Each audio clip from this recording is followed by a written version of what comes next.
todos. Bueno, no sé ni qué hora es aquí ahora, voy perdido totalmente.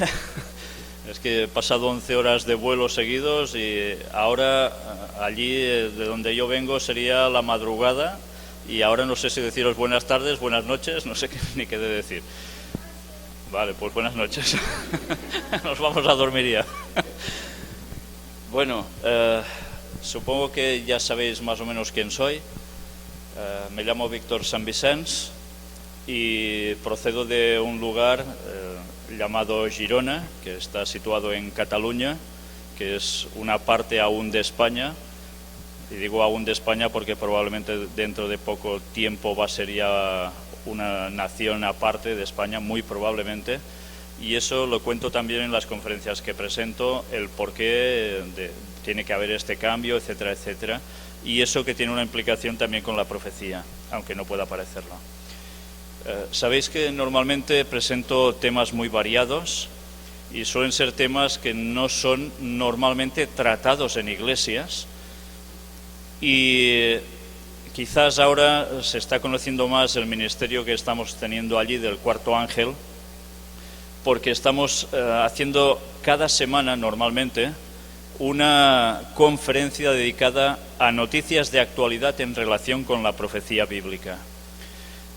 Sabéis, a veces yo me quedo aterrado cuando he estado en iglesias adventistas y oía a miembros y a pastores que decían, no está pasando nada que tenga que ver con las profecías. O sea, no sucede nada, no pasa nada.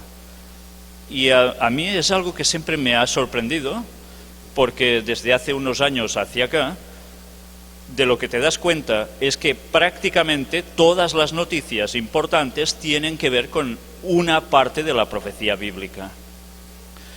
¿Sabéis? Desde muchos púlpitos se está enseñando que no hagamos caso a lo que está aconteciendo a diario, que lo importante es el amor, que Cristo ya vendrá y que vayamos haciendo. Pero eso no es lo que nos dice ni la Biblia, que nos dice que hemos de estar atentos, velando, ni el espíritu de profecía, que nos dice que estemos atentos a los acontecimientos para saber en qué momento estamos viviendo.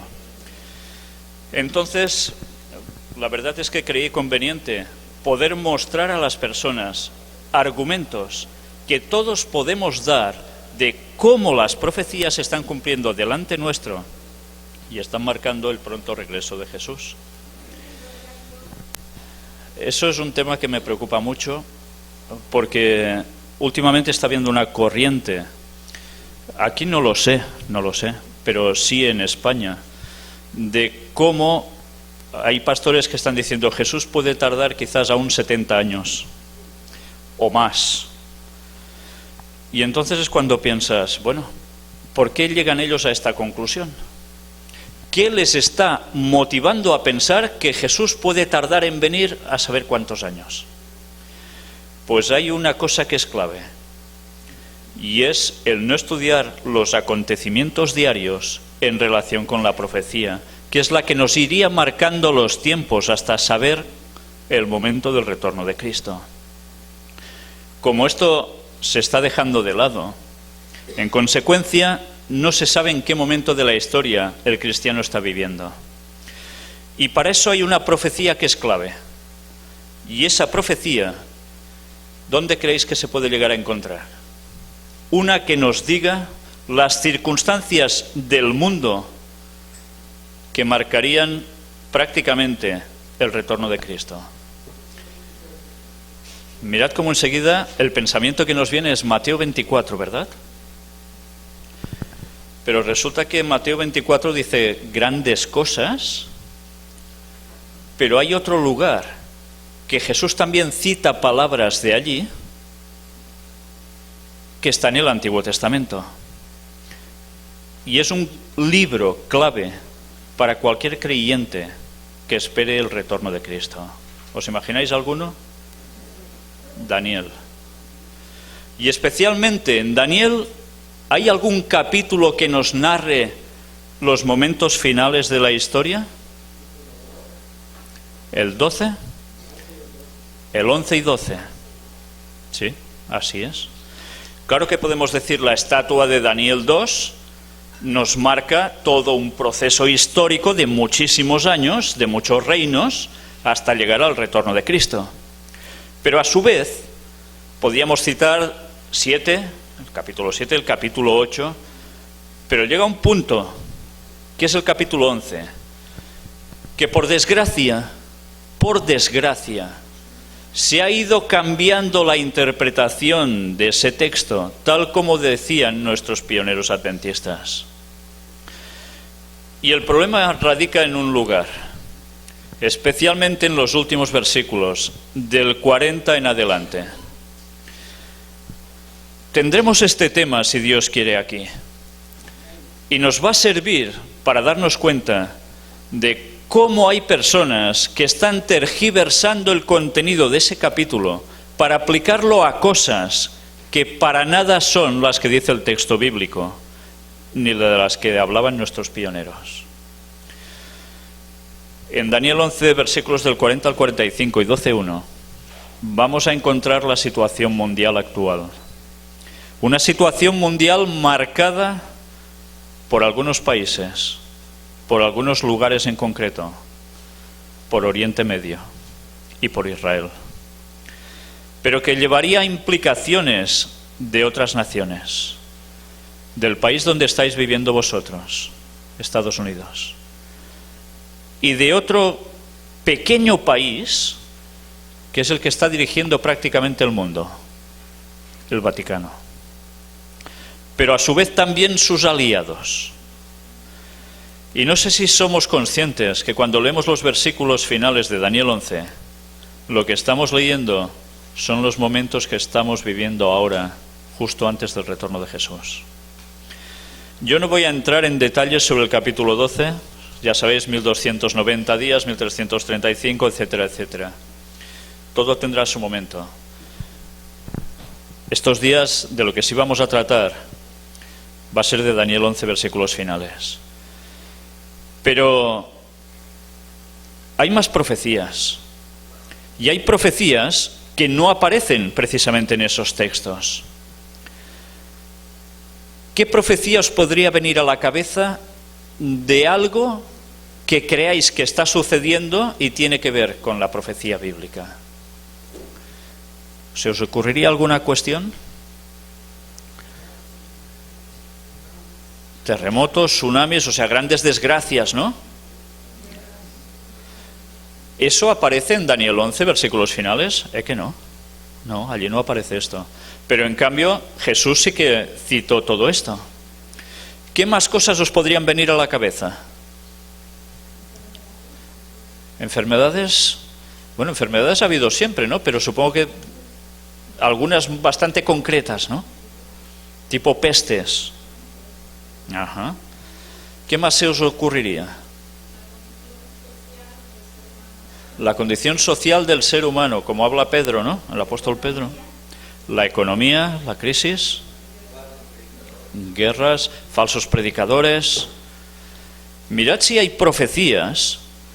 Y ahora ya mentalmente os propongo un reto a vuestras propias mentes. Haced un recordatorio de las noticias de este mismo año. Y seguro que todo lo que habéis citado ahora lo podíais encajar en noticias que han acontecido, ¿verdad que sí? Pues aún hay más. Y lo que vamos a hacer hoy es una parte de esta temática que os hemos preparado de las noticias de actualidad en relación con la profecía bíblica. Para empezar,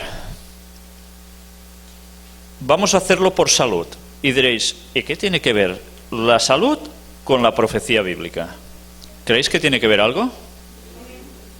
¿Qué tiene que ver? ¿Qué me contáis? ¿Qué opináis? ¿Cómo podéis defender que el tema de salud tiene que ver con profecía?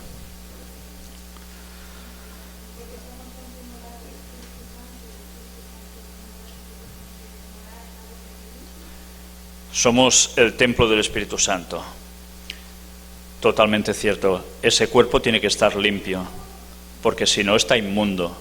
Y si está inmundo, el Espíritu Santo no puede estar en él. ¿Y qué implica la salud directamente en la profecía. Si nosotros tenemos salud, normalmente ¿qué tendremos? A veces entendemos por salud el que, miran, hoy no me duele nada. No, la salud va algo más allá de todo esto. La salud tiene un compendio de varios factores. Uno es el cuerpo, el otro ¿qué sería? La mente, y el otro, el espíritu. Aunque el mundo actual no vaya por este sendero, cuerpo, mente y espíritu, esto va unido. Si tenemos un cuerpo sano, nuestra mente estará mejor, estará más equilibrada. Por tanto, ¿qué va a pasar? Que entenderemos mejor las profecías de Dios. Entonces, es muy conveniente tratar temas de salud en la Iglesia. Pero a veces también, cuidado, no nos vayamos a extremos en decir, salud equivale a hablar siempre de nutrición. No, eso está muy bien y es vital. Pero por más nutrición que hagamos, si no hacemos también un descanso proporcionado, iremos mal porque estaremos desgastando nuestras energías. ¿Sabéis? Elena White explica, con otras palabras, que nosotros somos como una pila, dotados de energía desde nuestro nacimiento. ¿Sabéis que Adán, Elena White relata, que fue dotado 7 veces con más energía que nosotros? Y gracias a esa vitalidad que Dios le dio, aún podemos estar vivos nosotros ahora. Porque por generaciones eso se ha transmitido, pero cada vez va a menos. Cuando llega a nosotros, la energía que tenemos evidentemente no es ni la de Moisés, ni la de Adán, ni de casualidad. Pero al mismo tiempo, todos tenemos un cierto grado de energía con el que nacemos. ¿Y sabéis esa energía cómo la podemos aumentar, mantener o disminuir? Pues no cuidando de nuestra salud. Entonces, si no dormimos lo adecuado, estaremos menguando esta energía. Con lo cual, ni nuestras capacidades van a ser las que deberían ser, ni nuestra vida va a ser tan prolongada como debiera. Pero, ¿de qué más podíamos hablar en salud? Ejercicio. Ejercicio. ¿Cuántos cristianos hoy en día hablan de mucha nutrición, pero no mueven su cuerpo de los asientos? Sea en los coches, sea en los sofás de casa. ¿Cuántas personas están así? Si el cuerpo no se mueve, la circulación de la sangre no es la misma. Por tanto, el oxígeno que lleva la sangre, cuando llega al cerebro, no llega en una proporción adecuada. Y la capacidad mental, ¿qué hace? Disminuye, se entorpece. ¿Sabéis? Elena White no solo habló de ejercicios al aire libre, que eso es lo mejor que podéis llegar a hacer, sino también de ejercicios de nuestros músculos. ¿Por qué? ¿Sabéis? Hay una relación directa entre los músculos del cuerpo y nuestra mente. Si nosotros trabajamos los músculos equilibradamente, nuestra mente también estará equilibrada. Y será mucho más difícil caer en ese gran mal, que es como una epidemia en muchos países occidentales, que son las depresiones. ¿Habéis oído hablar de adventistas con depresión? Muchos. Y con medicaciones fuertísimas que deben tomarse. Pues todo esto se podría llegar a evitar con una gran base, que es alimentación y ejercicio adecuado. Pero una cosa no debemos olvidar: todo esto no nos sirve de nada si no lo vinculamos con Dios. ¿Y con Dios cómo lo vamos a hacer? Centrándonos en el estudio de su palabra y orando. Y por desgracia estos son factores que precisamente no es lo que más se está dando hoy en día. Las encuestas, cada vez que se hace una encuesta a niveles eclesiásticos, no solo de iglesias adventistas, sino de iglesias protestantes en general, nos estamos dando cuenta cuando vemos esas estadísticas que cada vez el miembro de cualquier iglesia estudia menos la palabra de Dios, dedica mucho menos tiempo a la oración, y ya no hablemos de hacer ejercicio y esas cosas, o de cuidar su cuerpo. ¿Qué podemos esperar de todo esto? Un declive. Por tanto, nosotros debemos encajar los temas de salud para nosotros, pero también como un sistema para dar el mensaje a los demás. Elena White escribió que habría un tiempo, no ya muy lejano, en el cual el Evangelio prácticamente solo se podrá dar de una forma, y es a través de la salud. ¿Sabéis qué quiere decir esto? Pues en definitiva, nos está hablando de que va a haber un sistema de coacción cada vez más fuerte sobre las personas que quieran predicar el Evangelio. ¿Y de qué modo puedes llegar a tocar el corazón de una persona si lo que no puedes es hablarle del Evangelio? Salud. Por eso, cuando ella decía que los temas de la nutrición, la salud en general, eran el brazo derecho del mensaje, no era nada equivocado. Porque esa situación, estad atentos, la vamos a ir viendo cada vez más fuerte. Ahora podemos predicar libremente. Esto no va a durar mucho. Y nosotros deberíamos conocer las terapias para el cuerpo, deberíamos conocer remedios, deberíamos conocer nutrición, deberíamos conocer muchos factores para poder ayudar a la gente, que dentro de poco algunos lo van a tener muy mal para poder ser recibidos sanitariamente. Y esos métodos son los que van a servir para abrir corazones, que de otro modo sería imposible. Pero ¿sabéis otra cosa? Satanás, que no es tonto, será muchas cosas, pero tonto no es. Se ha dedicado últimamente a hacer lo mismo que debería hacer el pueblo de Dios. Desconozco si aquí habéis tenido una ola de mundo oriental entrando en el sentido de nueva era. Supongo que sí, que también habrá entrado bastante, ¿no? Bien, todos sabéis que todo esto empezó precisamente con tema de jesuitas. De esto también hablaremos en estos temas. Cómo los jesuitas han estado detrás de muchas cosas y prácticamente de ninguna de buena. Ellos fueron los que empezaron a entrar hacia Occidente todos los temas de la nueva era, como el Reiki, sanaciones.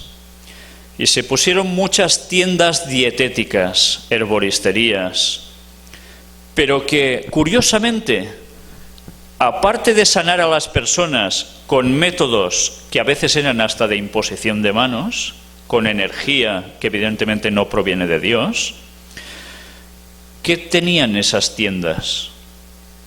Libros. ¿Y esos libros qué mensaje daban? Espiritismo.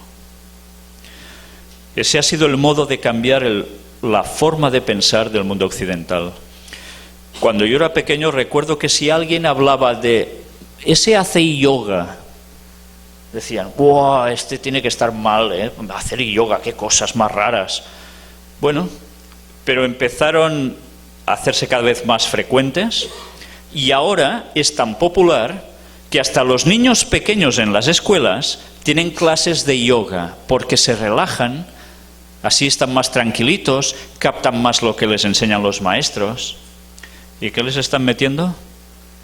Espiritismo.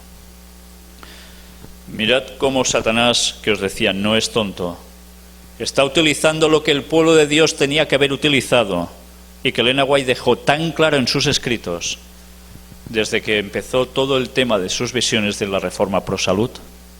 Y nosotros llevamos años de retraso y Satanás nos ha pasado por delante y está haciendo que en los temas de salud o con los temas de salud muchas personas estén cayendo en sus redes.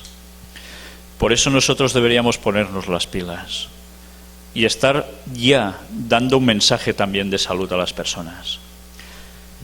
Si hacemos un repaso a noticias de salud, podemos ver 10 plantas que purifican el aire de tu casa, ¿Os habíais planteado que en los hogares de cada persona hay tejidos que pueden ser los del sofá, la butaca, cualquier cosa que tengamos, incluso sábanas, que desprenden algo porque no son hechos de materias naturales? Pues bien, todo eso que parecen tonterías también va afectando a nuestros cuerpos, porque el aire está recibiendo una electricidad también que no es la que debiera. Pues hay plantas que pueden llegar a purificar el aire de las propias casas. Evidentemente lo ideal que sería estar viviendo en las ciudades todos, cuanto más gente acumulada mejor, ¿no? Todo lo contrario, ¿verdad? ¿Y qué estamos haciendo en las ciudades entonces? Mirad cómo nosotros mismos somos una contradicción.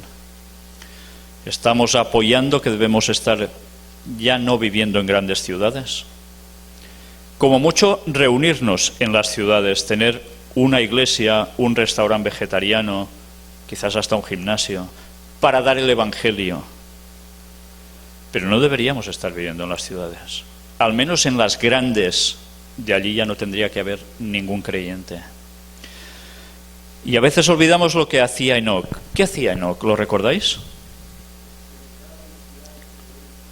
Vivía en el campo, él oraba, él estaba en relación con Dios, bajaba a las ciudades, ¿a qué?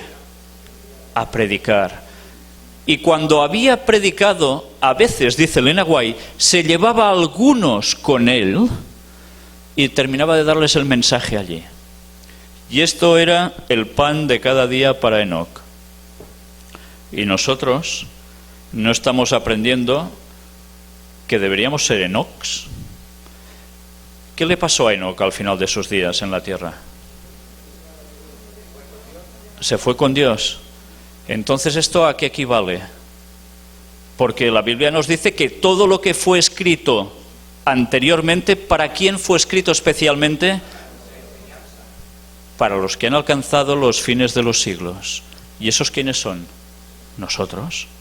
Por tanto, Enoc es un ejemplo equivalente a los 144.000. Y nosotros no sabemos si seremos de los 144.000. No lo sabemos. Queremos serlo normalmente, ¿verdad? Pero quizás no será nuestro privilegio. Quizás nuestro privilegio va a ser el martirio antes que Jesús vuelva. Porque a veces hablamos de muchas cosas, de que vamos a ser salvos, pero no somos conscientes que antes va a haber una gran persecución y que antes van a haber grandes desgracias en el mundo que también se llevarán a creyentes. Y este mundo va a dejar de tener tantos millones de habitantes como está teniendo ahora.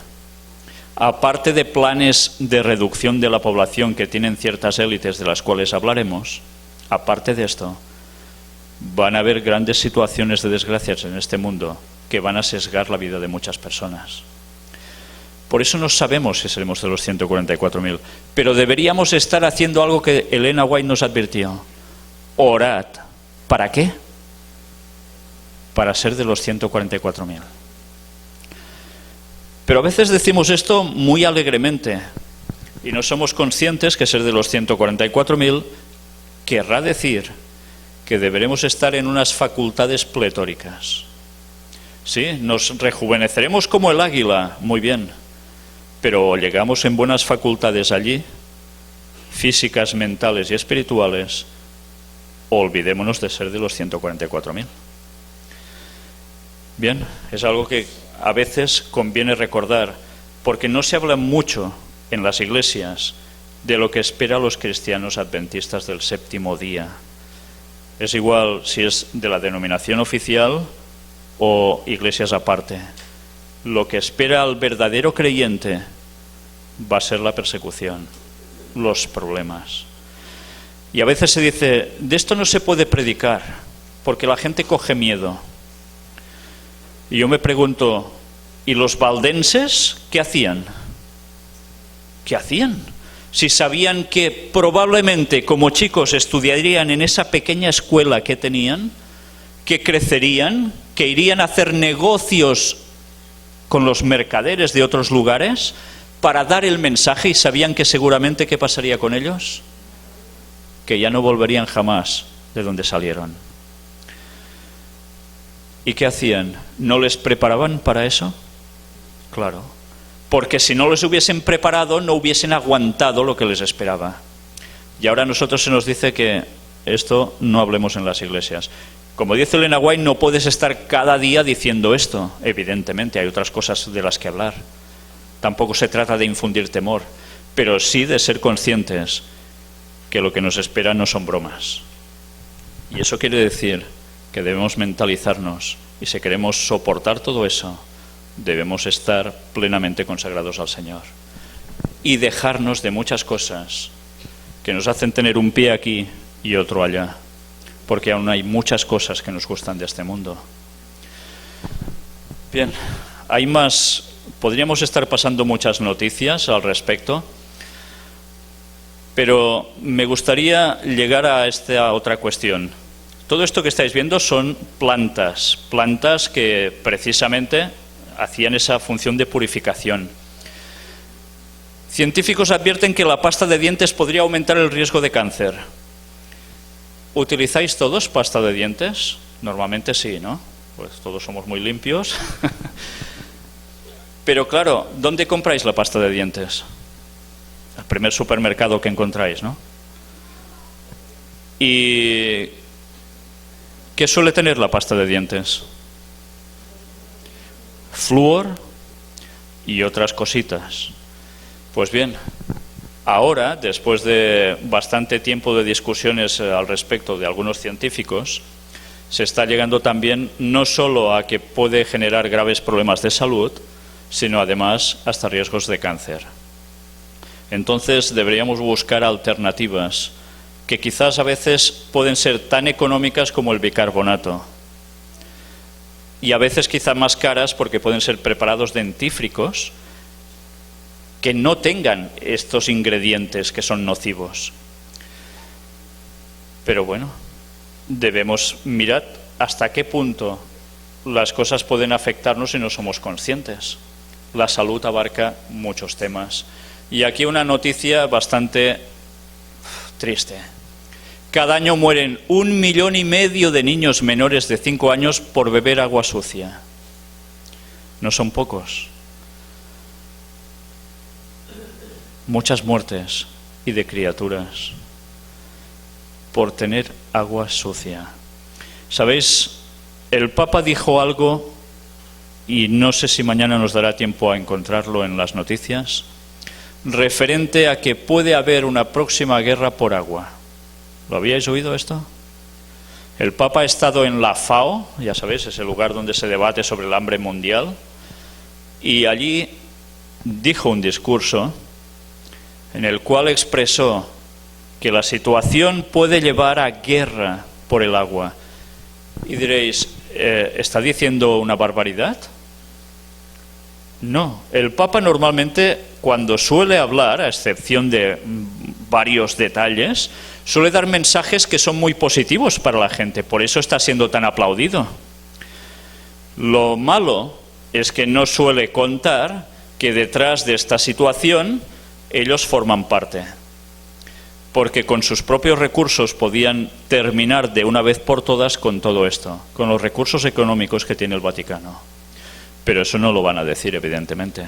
Van a querer mostrar una imagen de que hace falta que todos hagamos algo, que todos nos unamos por un objetivo común.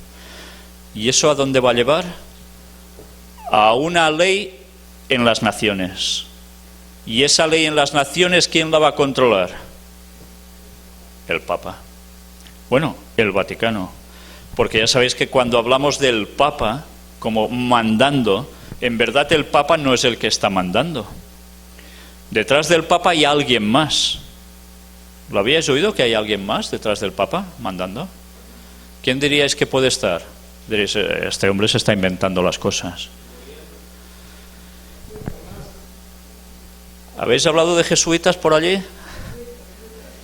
Pues hay un general de la orden de los jesuitas que actualmente aún durante un poco tiempo es un español llamado Adolfo Nicolás, que es conocido como el Papa Negro. No porque sea negro de rostro ni de piel, sino porque va vestido con sotana como cualquier cura de pueblo. Y ese hombre suele pasar desapercibido prácticamente siempre. Solo aparece en ciertos lugares dando alguna conferencia, haciendo alguna presentación, dando algún mensajito. Pero ese señor es el que está controlando al mismo Papa, porque es su jefe. Ya sabéis que el actual Papa es jesuita. Pues el general de la Orden de los Jesuitas es el que en verdad está moviendo toda la trama de la política mundial. Todo esto lo vamos a ver también en uno de los temas. Y ahora me gustaría entrar en un apartado que quizás diríais, bueno, esto de profecía tampoco tiene nada, la creación de Dios. Pero la creación de Dios tiene mucho de profecía, ¿lo sabíais? Ahora os pregunto, ¿por qué o qué tiene que ver la profecía con la creación de Dios? A ver si a alguien se le ocurre algo. Todos a la vez, ¿no? Por favor. ¿Se os ocurre algo? ¿Qué dice Génesis 3:15?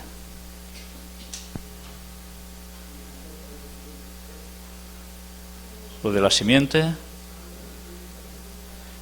Eso sucede, ¿verdad? Ese texto que está escrito allí está haciendo una referencia a algo que iba a acontecer con Jesús en su primera venida y después en su segunda. Pero algo más. Si Dios quiere, vamos a tratar un tema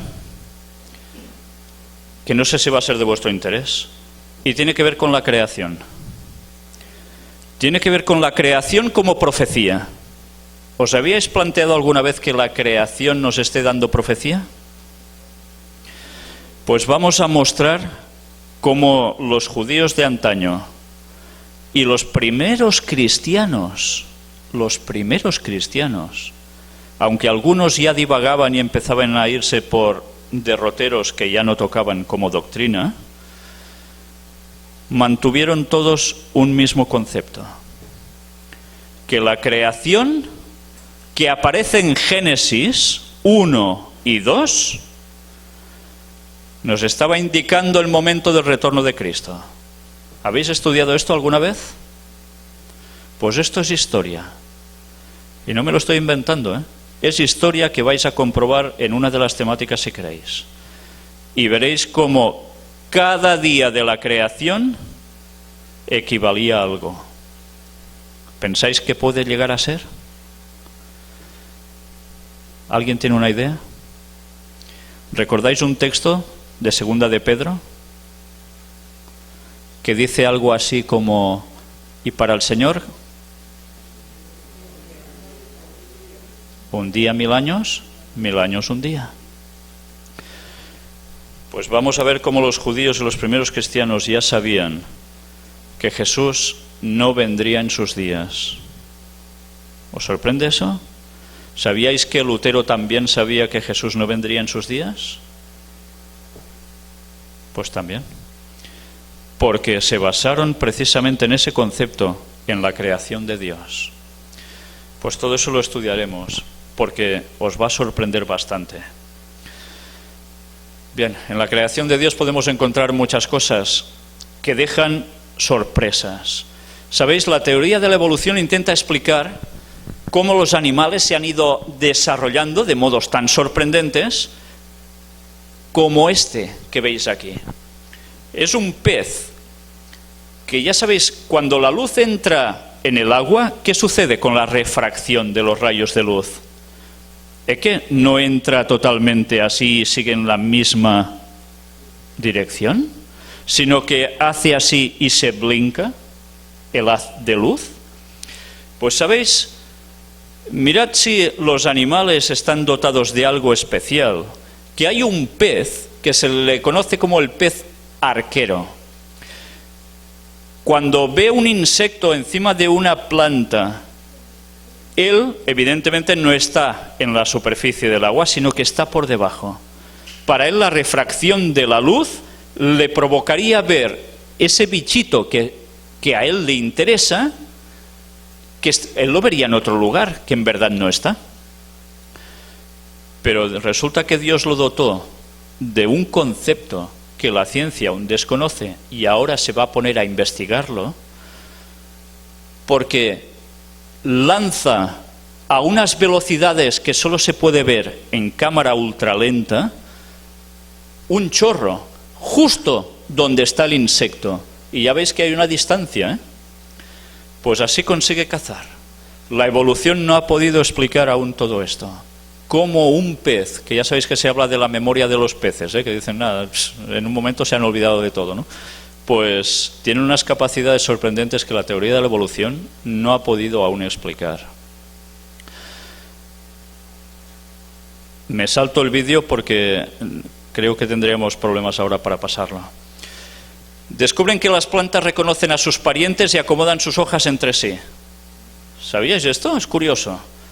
Ahora se ha comprobado que si se planta todo de la misma especie, entre ellas, entre planta y planta, se ayudan. Pero si plantas una de un tipo y otra de otro, entre ellas se fastidian. ¿Cómo puede ser que se reconozcan? No lo sé, yo no lo sé. Pero Dios lo hizo todo de un modo excelente, ¿verdad? El CERN vuelve a revolucionar la ciencia al observar nuevas partículas nunca vistas. Y a veces cuando nos pensamos en la creación de Dios, no pensamos en esa mini creación de Dios que es la que está moviendo prácticamente todo. Y ahora, gracias a esta tecnología del CERN, que muchos especulan que se sirve para muchas otras cosas, se ha conseguido ver partículas que ni se sabía que estaban. Ya ves qué creación de Dios en lo más grande y en lo más pequeño. Descubren que los ejes de los agujeros negros se alinean de una forma misteriosa. Otra cosa que les ha dejado perplejos al mundo de la ciencia. ¿Sabéis que se habla mucho de los agujeros negros? Nosotros en las conferencias del Gran Engaño estuvimos hablando en un apartado de puertas dimensionales sobre los agujeros negros bastante extensamente. Pues ahora lo sorprendente es que entre ellos están alineados. Esto es una sorpresa, porque si están alineados de este modo, ¿sabéis qué está queriendo decir esto?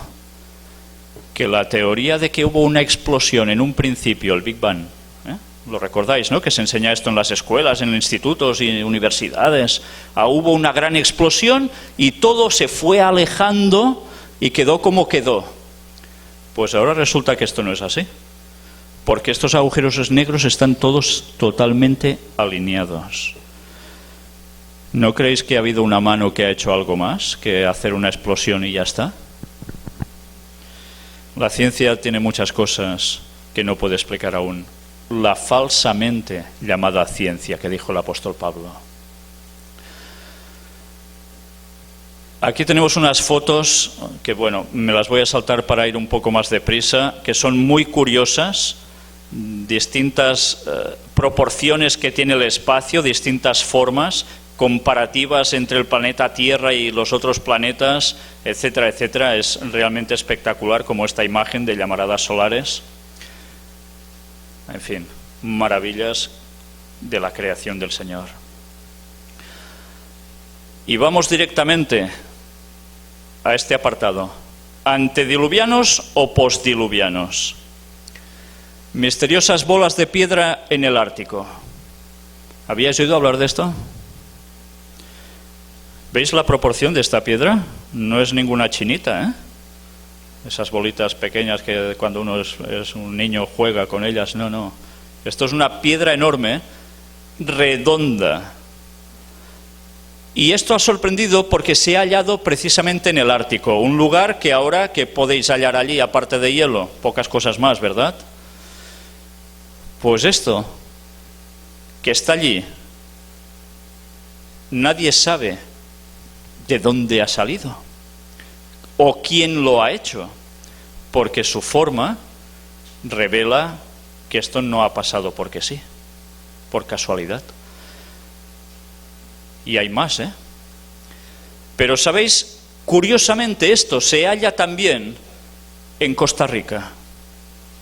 ¿Hay alguien de Costa Rica aquí? ¿No? Pues esto es algo que es un misterio para el mundo actual. No se sabe de dónde han surgido este tipo de piedras redondas. ¿Y cómo puede ser que en tanta distancia de Costa Rica al otro lugar y haya exactamente lo mismo? Pues esto solo tiene una explicación. Y es que hubo una cultura que permeó absolutamente por todas partes. Una cultura global que hacían lo mismo. ¿Os habéis preguntado por qué se han hallado pirámides prácticamente en todo el mundo? ¿Por qué? ¿Se conocían acaso una cultura con otra? Teóricamente, según explica la evolución, esto sería imposible.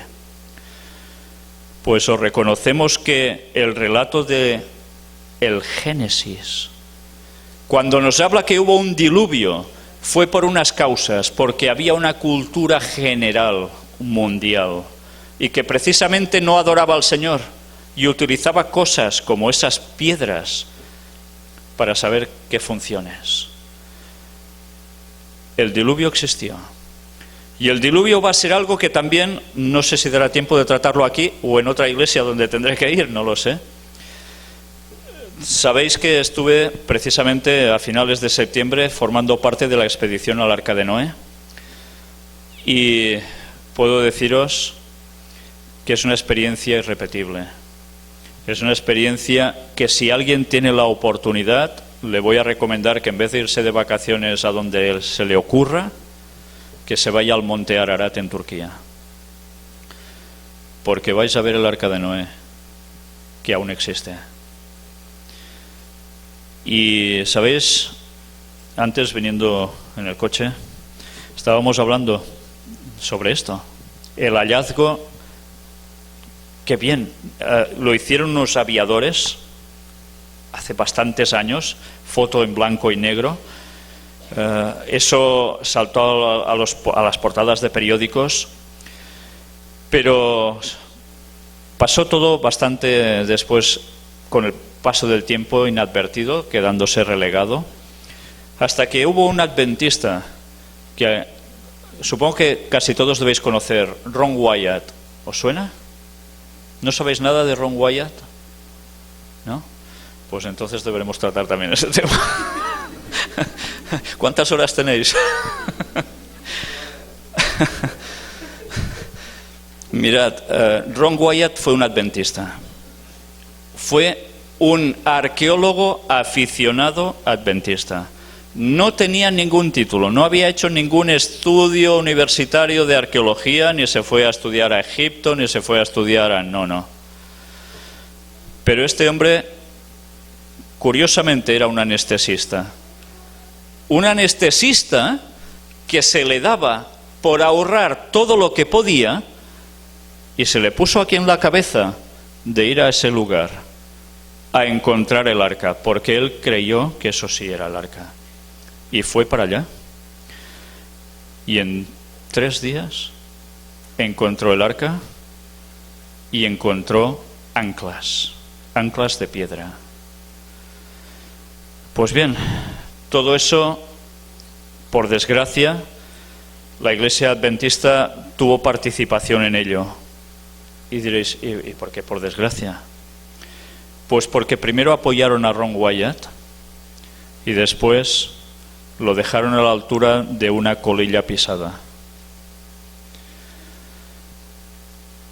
Ron Wyatt fue un hombre, la verdad, cuando yo entrevisté a su familia, te podías dar cuenta de que eran personas muy sinceras.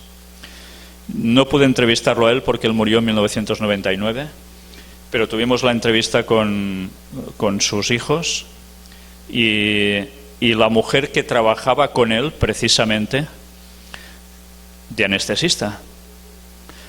Es una señora muy mayor, pero que tiene una cabeza súper lúcida, actualmente aún. Y todos nos contaron cómo Ron Wyatt encontró todas estas cosas. Cuando digo todas estas cosas, ¿sabéis a qué me estoy refiriendo? Encontró el arca de Noé. Encontró el paso de los hebreos a través del Mar Rojo en el Golfo de Acaba. Encontró los carros de Faraón aún allí debajo. Encontró las pezuñas de caballos ahí debajo y huesos que seguramente eran de los soldados egipcios. Pero encontró también el lugar auténtico de Sodoma y Gomorra, donde en una de las conferencias que tuvimos en Girona, de donde yo vengo, pudimos mostrar el azufre que había caído en gotas como lluvia, tal como relata la Biblia, y que, llevado a análisis, ese azufre da una pureza de casi el 98%. Cuando el que encontráis en la tierra, vayáis donde vayáis, como mucho llega al 30 y pico. Ese azufre no se generó en la tierra, ese azufre cayó del cielo. Y él encontró los edificios de esas ciudades de la llanura. ¿Sabéis? La tradición popular dice que Sodoma y Gomorra y las ciudades están bajo el Mar Muerto. Que cuando cayó eso, pues se hizo un enorme agujero y se llenó de agua y quedó el Mar Muerto. Eso no es así. Las ciudades estas están al lado del Mar Muerto, en pleno desierto. Y si Dios quiere, en primavera, cuando obtengamos fondos, gracias a los donativos que la gente aporta, haremos una expedición a ese lugar para hacer filmaciones nuevas y traer más azufre para demostrar al mundo que Sodoma y Gomorra sucedió. Y mirad, sucedió un diluvio. ¿Por qué sucedió un diluvio? Hubo corrupción, maldad, y Dios emitió un juicio. Sodoma y Gomorra, ¿qué aconteció? Más de lo mismo. Y además, Sodoma, hay una palabra relacionada con Sodoma, ¿verdad? Sodomitas. ¿Qué acontece hoy en el mundo? Pues esto es el pan de cada día, la homosexualidad. ¿Y qué sucedió? Fuego y azufre, y allí se quedó todo. ¿Y ahora qué va a pasar? ¿Os dais cuenta que han habido dos desgracias tremendas como juicios directos de Dios y que ahora viene una tercera en la segunda venida de Jesús? Pero Ron Wyatt aún encontró más cosas. Encontró el lugar donde Dios dio los mandamientos a Moisés. Y diréis, anda ya, eso no puede ser. Pues sí puede ser, sí. Porque hay una cima allí donde está totalmente quemada, chamuscada, y son rocas. ¿Recordáis los textos que decían cuando se aparece allí el Señor a Moisés? Se oye como una bocina, un fuego abrasador, se tiene que vallar el monte para que ni las bestias entren. ¿Por qué? Dios venía con fuego abrasador y allí se manifestó. Pues todo eso está filmado, nosotros lo hemos expuesto en conferencias, lo hemos mostrado, y gracias a Dios que cuando se ha querido negar los hallazgos de Ron Wyatt, el Señor ha utilizado a personas que incluso no son creyentes adventistas, creen en otras cosas, pueden ser mesiánicos, etcétera, como la familia Cadwell, que fue a esos mismos lugares sin saber nada de la existencia de Ron Wyatt, de sus hallazgos previos. Y encontraron lo mismo, y más cosas. Y después, con el paso del tiempo, hubo un doctor coreano, el doctor Kim, que el pastor David Gates lo estuvo entrevistando. Y él, que precisamente estaba colaborando con la casa saudí, con el príncipe saudí, porque él se dedica a hacer acupuntura, tuvo el privilegio de que lo dejaran ir a ese lugar que está vallado que está vigilado y que, mirad por qué será, no dejan acceder a nadie. Y es zona militar. No dejan acceder a nadie. ¿No es extraño esto? Bueno, cuando os dais cuenta que hay cosas que no interesa que salgan a la luz, podéis llegar a entender muchas cosas. Pues ese señor, el Dr. Kim, halló cosas que os van a dejar perplejos. Yo hoy ni estos días os voy a mostrar lo que halló el Dr. Kim, pero lo podéis ver en la página del Gran Engaño. Vais a ver cómo cuando la ciencia actual, los historiadores están negando que el pueblo hebreo estuvo en Egipto. ¿Sabíais eso, que lo están negando? Pues bien, la ciencia de ahora dicen que los hebreos jamás estuvieron en Egipto, que eso es falso, que la Biblia es un rollo patatero, que alguien se lo inventó, que eso no es verdad. Pues eso es verdad. Porque el Dr. Kim encontró en las rocas candelabro de 7 brazos, marcado como un petroglifo, grabado en la roca. Pero no solo esto, encontró sepulturas, al igual que había encontrado la familia Cadwell, a montones. ¿Sabéis qué sucedió allí? Que murieron montones del pueblo hebreo. ¿Lo recordáis? Queremos comer de las ollas de Egipto. ¿Y Dios qué les envía? Pues ala, tomad carne. ¿Y qué pasó con ellos? Murieron a multitudes. Pues eso y otras cosas más.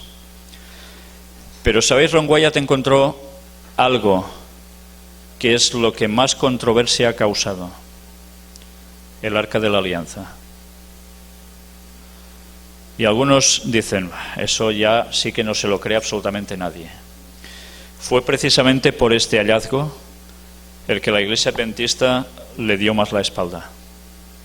Y después llegó a decir que hasta lo otro también era falso, que este hombre solo se quería enriquecer, etcétera, etcétera. No saben que este hombre lo que hacía era todo lo contrario.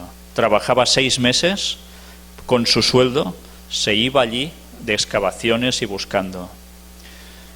Y un arqueólogo aficionado fue guiado por Dios para hallar lo que los arqueólogos oficiales no han sido capaces de encontrar durante siglos. Pues este señor ha sido desmitificado, echado por tierra, todo lo que os podáis llegar a imaginar. Este hombre, cuando encontró el Arca de la Alianza, antes encontró algo: el Monte Calvario, el Gólgota. ¿Sabéis? La tradición católica habla que el Gólgota está en otro lugar. Al igual que el Monte Sinaí, la tradición católica lo pone en otro país. Y él, gracias al estudio de la palabra de Dios y los escritos de Ellen White, pudo situar todas las cosas. Y con la historia en mapas antiguos. ¿Sabéis? El Monte Calvario está fuera de Jerusalén. Y muy cerca de allí, a unos pocos metros, hay lo que es conocido como la tumba del jardín. ¿Sabéis que la tradición católica pinta también la sepultura de Jesús en lo que ahora es una capilla, una iglesia? Pues no fue ese lugar. La tumba del jardín está bastante cerca del auténtico Monte Calvario, que no fue Ron Wyatt el que encontró el Monte Calvario en verdad, fue un arqueólogo que ya dijo que ese lugar que decían oficialmente no era, que era otro. Y cuando veis las imágenes os quedáis perplejos, porque veis ese monte que solo mirándolo estás viendo. ¿Qué significaba Gólgota? Calavera. Pues cuando miráis esas rocas veis las hendiduras que forman la misma imagen de una calavera. Y él allí encontró los agujeros de las cruces. Y encontró uno en especial que mide 60 centímetros de hondo. Es cuadrado. Y encima estaba cubierto por una piedra que está en posesión del Museo Wyatt o de la viuda de Ron Wyatt. Y curiosamente, ¿sabéis qué hay en ese lugar? Hubo un terremoto, dice la Biblia, ¿verdad? ¿Y qué sucedió con las rocas? Se partieron. Pues 6 metros justo debajo de ese agujero donde la cruz de Cristo fue puesta es la cueva de Ezequías, uno de los muchos túneles que están en Jerusalén, conocido como cuevas de Ezequías. Y en una de esas grutas, en una de esas cuevas, está el Arca de la Alianza. Y os podría contar que él estuvo allí dentro, que él sacó imágenes de allí dentro y que allí dentro había ángeles custodiando el arca. Y algunos dirán, bueno, vaya película que ni el Indiana Jones. Pues bien, tenéis que saber que Indiana Jones, en busca del arca perdida, salió justo en 1982, justo cuando Ron Wyatt había encontrado el arca. ¿Os dais cuenta de los propósitos del diablo? El diablo siempre plagia las cosas de Dios, las desvía hacia otro lado para que la gente se pierda. Pues así funciona siempre. Y eso es una lección que debemos conocer, los plagios de Satanás. Pero ¿sabéis? Hay algo que quizás lleva siendo hora de que diga en público, porque aún no lo he dicho en ninguna conferencia. La Iglesia Adventista dijo que todo esto era mentira, que era una locura, que ese hombre tendría quizás muy buenas intenciones, pero se le había ido la cabeza. Ron Wyatt explicó que él dio conocimiento a las autoridades judías del hallazgo. Y las autoridades judías lo aceptaron por un motivo. Él sacó también algo que había allí dentro, como alguna granada. ¿Sabéis que en el templo de Salomón que habían granadas también hechas de marfil? Pues sacó alguna a la luz. Y luego viene lo bueno. Él se fue. Dijo a las autoridades, se ha encontrado el arca, está en tal lugar, y hay toda una historia previa que no os he contado que es impresionante. Pero cuando se va, ¿qué creéis que hace el gobierno judío? El gobierno de Israel. ¿Se quedan así? Quieren sacar el arca. Pero hay un problema. El arca está en territorio palestino. No está bajo la custodia del gobierno judío. Pero resulta que hay algo que también vamos a tratar, no sé si aquí o dónde, sobre el tercer templo de Jerusalén. ¿Sabéis algo? Sabéis que hubo 2 templos en Jerusalén, ¿verdad?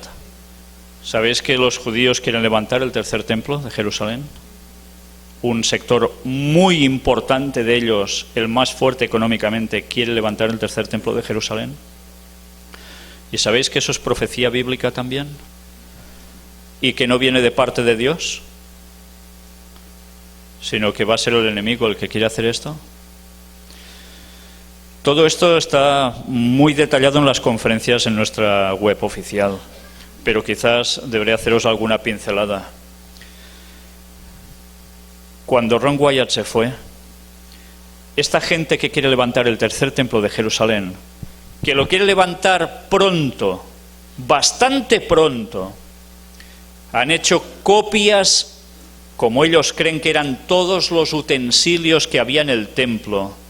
Tienen preparada toda la estructura, todo, absolutamente todo, para que llegue un cierto momento y lo van a levantar. Pero recordad, ¿qué hay allí, en ese lugar? La mezquita de Al-Aqsa, el domo de la roca. ¿Sabéis esa de cúpula amarilla que aparece mucho en las noticias? Cuando hay siempre esos líos entre palestinos y israelíes justo en la explanada de las mezquitas, que es conocido así. Pues eso sobra. No pueden levantar el templo estando eso allí. ¿Sabéis qué implica eso? Guerra.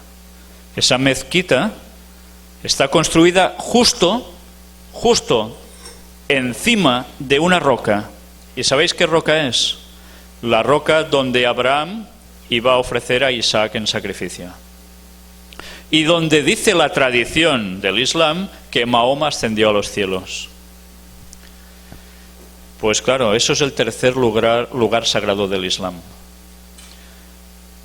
Si esa mezquita se va abajo, ¿sabéis qué implica, no?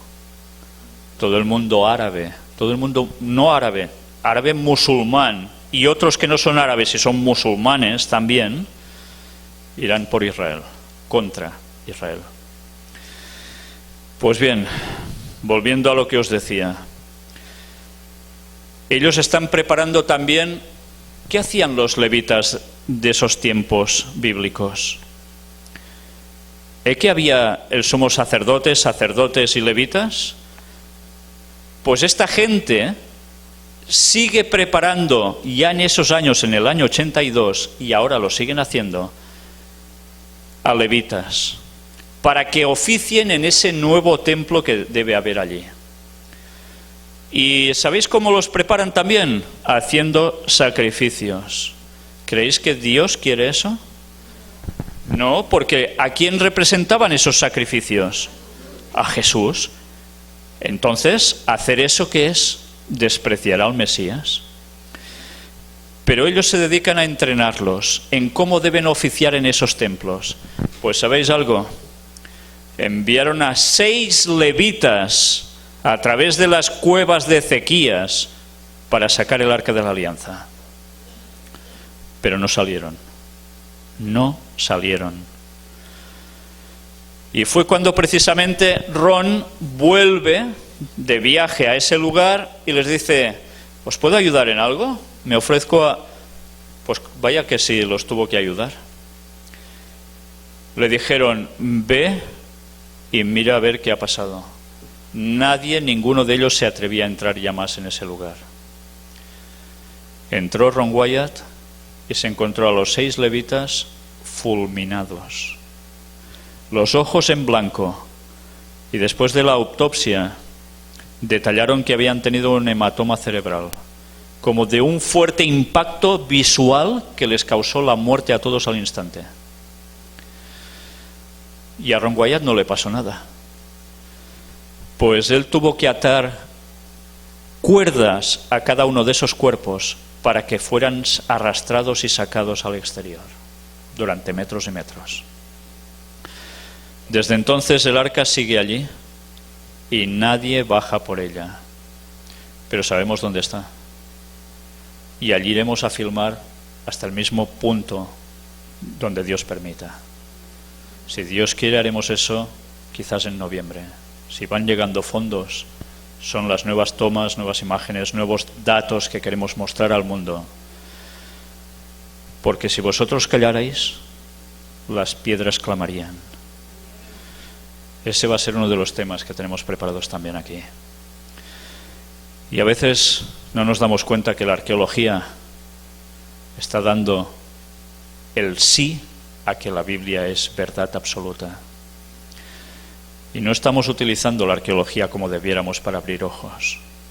¿Sabéis? Cuando voy presentando por distintos lugares el hallazgo del Arca de Noé, cuando mostramos las fotografías del Arca de Noé, hasta los científicos que pasaron por el stand que teníamos puesto en una feria en Girona, donde estuvimos presentando estos hallazgos, se quedaron sin palabras. Con todas las pruebas, no hay científico que pueda negar que eso es verdad. Tristemente, la Iglesia Adventista aún lo está negando. Y la comunidad científica, que no quiere ver las pruebas también.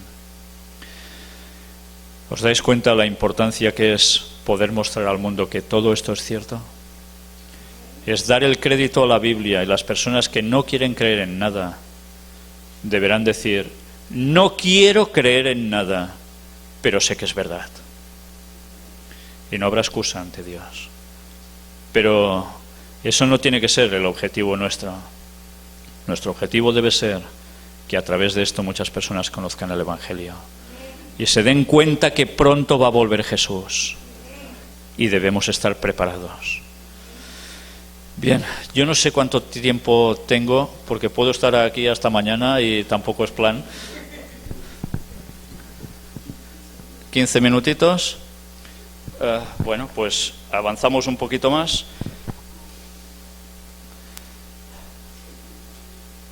Vamos a saltar algunas de las noticias, porque si no, no terminaremos ni de casualidad. Bueno, tampoco terminaremos, aunque me salte un montón de noticias, pero bueno. Hablemos un poco de crisis. ¿Estaba profetizado que habría una crisis al fin de los tiempos? Sí, estaba profetizado. ¿Y qué estamos viendo a diario? Pues continuamente noticias que nos están denotando esto. Y que cuando ahora la gente decía de las naciones importantes, la economía empieza a reflotar, ¿qué ha sucedido? Que de reflotar nada, se está hundiendo. Y conflictos bélicos por un lado, terrorismo por otro, y situaciones de inestabilidad en diversos países están haciendo que nada esté funcionando como debiera. ¿Y creéis que todo esto pasa porque sí?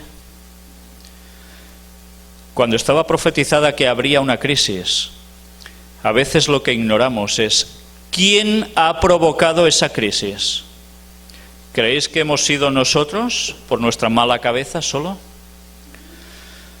Intentaremos desvelar también quién ha creado la crisis.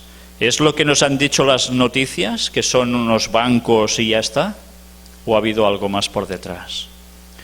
Vamos a tratar también el tema, el verdadero poder tras los poderes. ¿Quién ha estado moviendo unos hilos y quién ha preparado un panorama mundial para llevarnos a un punto de objetivo común? ¿Sabéis que esta crisis va a ser la que precisamente lleve a una situación de inestabilidad total, a un conflicto serio a nivel militar, para que después venga alguien haciéndose pasar por Jesús? Vais a ver en las conferencias que mostraremos aquí la Carta de las Tres Guerras Mundiales. ¿Habíais oído hablar de ella? Pues vamos a hablar del papel del Vaticano y del papel de las sociedades secretas, la masonería. ¿Sabéis algo de la masonería, de sociedades secretas? Pues vamos a tratar un poco de esto y vamos a ver cómo todo esto no ha pasado porque sí. Y gracias a Dios que Él conocía el futuro y sabía lo que pasaría y nos lo pudo decir antes para que cuando sucediera creyésemos. Por eso es importante que no dejemos nada de lado. Os estoy pasando noticias para que veáis diversas situaciones. También en España las cosas no están nada bien.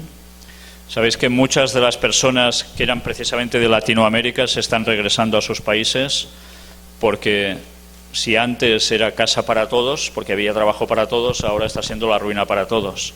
Y entonces se vuelven a sus hogares o se buscan la vida en otros lugares. Nada está mejorando precisamente. Se están destapando casos de corrupción continua. ¿Sabéis por qué se destapan casos de corrupción continua? Y en todos los lugares. ¿Creéis que es porque sí? ¿Ha habido corrupción en los gobiernos? ¿Antes y ahora? ¿O solo ahora? Siempre han habido. Habrán habido algunos gobiernos que quizás no, pero normalmente han habido casos de corrupción de siempre y no se han destapado. ¿Por qué ahora hay tantos casos de corrupción por todas partes? ¿Sabéis que eso también tiene que ver con la profecía? Los casos de corrupción se están dando para que la gente no sepa a qué líder político acercarse y estén pidiendo un referente de un líder moral mundial. Alguien que sea justo, sea honesto, sea bueno, y todo el mundo tenga que hacer todo eso. Estos son los planes del Vaticano. y eso también lo vamos a tratar. Por cierto, esta señora que estáis viendo en imagen, no sé si aquí esto suena de algo, la duquesa de Alba, es una duquesa española de linaje inglés, probablemente judío, por el apellido. Pero curiosamente, esta señora tenía más títulos nobiliarios que nadie en el mundo. Y era la única persona, mirad bien lo que os digo, la única persona que tenía el derecho concedido por el Vaticano para no hacer reverencias así al Papa. Tratarlo casi de tú a tú. ¿Por qué sería? Pues esta señora es la que tenía quizás más patrimonio en ese país. En fin, cosas de la Iglesia Católica. Apartado para Cataluña. Sabéis, el lugar de donde yo vengo ahora está viviendo momentos muy difíciles. Muy difíciles por una situación económica. Cataluña se ha considerado siempre el motor de la economía en España y ahora están en proceso de independencia. Y diréis, ¿y esto qué tiene que ver con la profecía? Cataluña, que ahora aún está en España, ¿pertenece a dónde? A Europa. ¿Y qué decía la profecía respecto a Europa en los últimos días? Mas no se unirán. Mas no se unirán. Cuando parece que todo esté consolidado, hay fragmentación. Pues eso es profecía también. Y aquí no dará tiempo, pero os hablaría de quién está detrás moviendo los hilos de esta independencia. Y yo voy a dejarlo aquí, porque aquí hay tema para no terminar. Pero quiero deciros que vamos a mostrar muchas cosas que os van a sorprender y que me gustaría que no fueran cosas que solo os sorprendieran, sino que fueran cosas que os hiciesen reaccionar. Reaccionar para saber que estáis en la verdad y reaccionar para que tengáis unos argumentos que podáis abrir los ojos a cualquier persona de allí fuera si quieren ser sinceros. Que Dios os bendiga.